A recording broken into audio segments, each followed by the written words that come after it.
आता चिवडा बघा कसा करायचा। ही कढीपत्ता, लसूण, रामबंधू चिवडा मसाला, शेंगदाणे, हळद, मोहरी, जिरं, धन, मिरची पावडर, हिरवी मिरची थोडी, ही खोबरं, आणि आता ही तेल, आणि ही नमक आहे तर मीठ।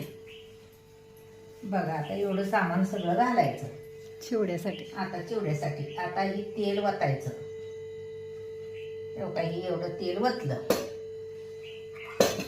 आता तेला टाकू शकत नाही, तेला टाकलं तर हळद जळल, म्हणून त्याच्यासाठी आपण आता फोडणी ह्याच्यावर वतायचोय। मग हिथंच अशी हळद टाकायची, मग त्याला फोडणी बसतीया का, आणि टाकून घ्यायची ह्याच्यावर। म्हणजे गरम गरम तेल ह्याच्यावर पडलं की त्याला फोडणी बसतीया, कारण हे तेलात टाकलं तर लगेच जळून जाईल।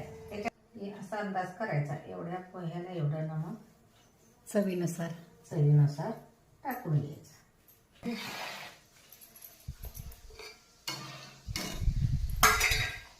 बघा आता शेंगदाणा व्हायचं जरा त्याला लालसर कलर येऊस तर जरा भाजून घ्यायचं। हे ह्याच्यावर टाकून घ्यायचं। आता खोबरं,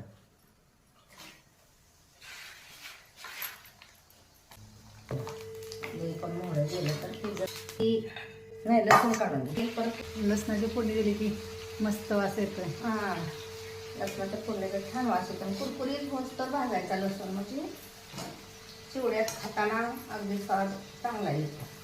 टाकून घेऊ कढीपत्ता।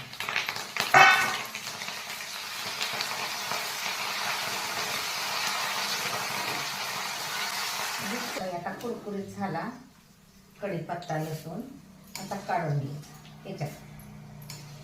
ही मिरची आता कुरकुरीत तळून घ्यायची। ही घ्या जिरं, ही मोहरी,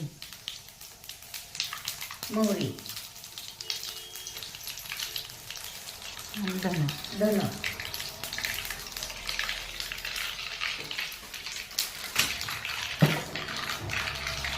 आता हे त्याच्यावर ओतून घ्यायचं फोडणी दिलेलं सगळं।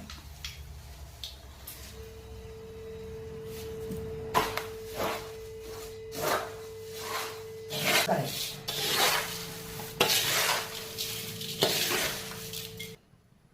ही तुमच्या आवडीनुसार तुम्ही घालू शकता। हा, शेव, मक्याचा चिवडा, ही पितळून घातलं तर